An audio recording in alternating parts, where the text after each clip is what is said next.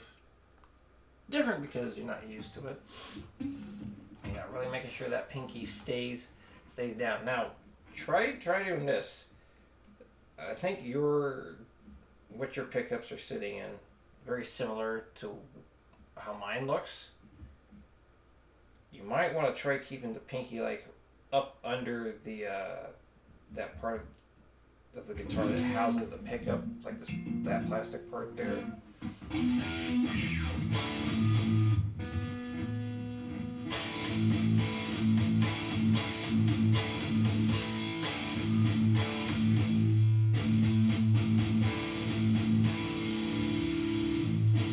Just kind of find a good spot. I had to scoot my pinky forward a little bit more there.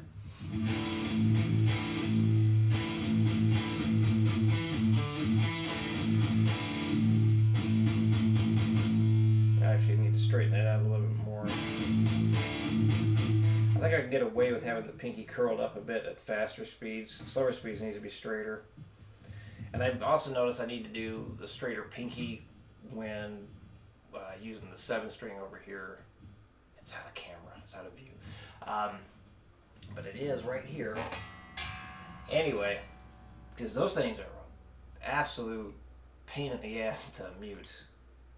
Yeah, that's very difficult to mute 7 strings, and I've noticed that I had to change how I position my pinky on a lot of stuff, especially a lot of palm mute kind of things, because the same issue that you were experiencing, absolutely experiencing that on that thing. So I noticed that the straighter I put my pinky, it seemed to help a lot.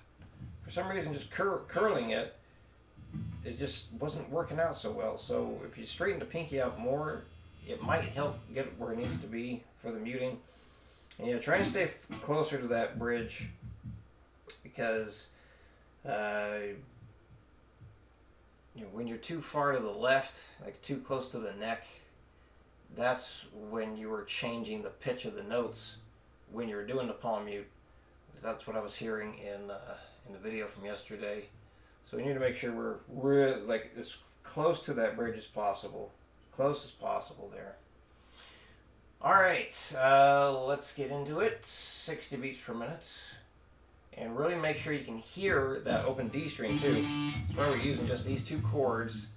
And so I really want you to get your hand out of the way. So your left hand's not going to do any muting really whatsoever, because we want to hear all 3 of those.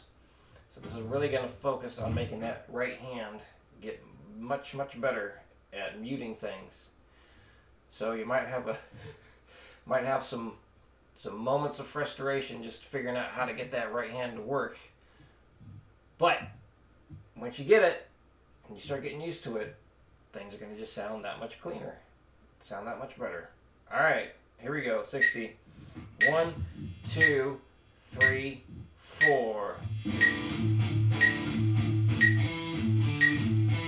That's bad timing. 1 and a 2 and a 3 and a 4 and a 1 and a 2 and a...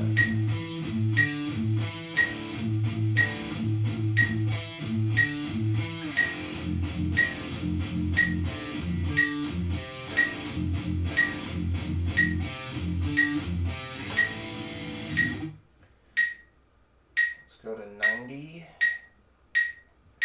1, 2, 3 and a 4 and a...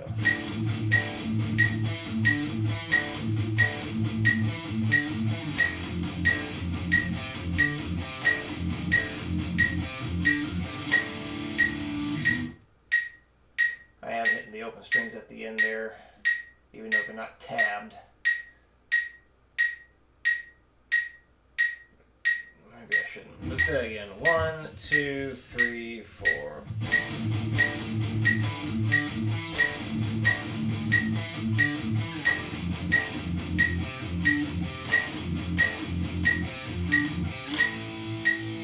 There. All right, 120. 1, 2, 1, a 2, and a 3, and a 4, and a...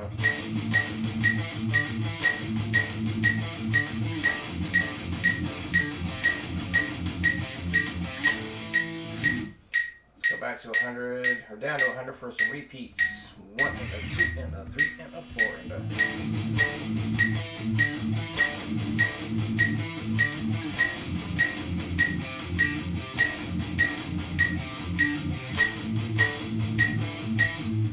Bad. 1, 2, 3, 4.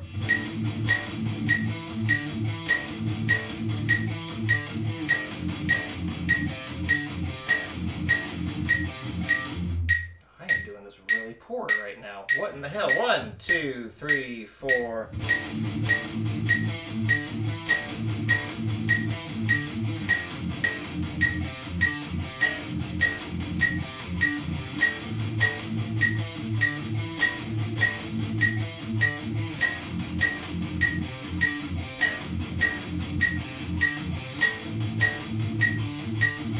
God damn it.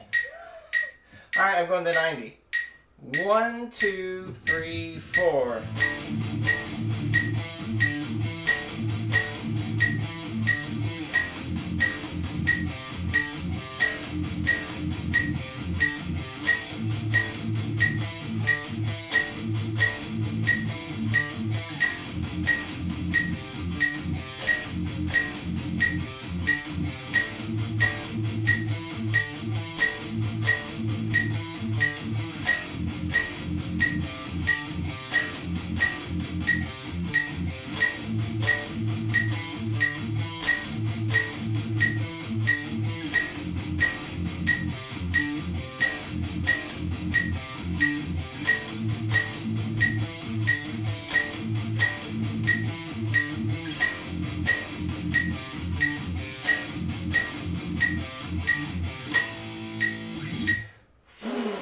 There we go.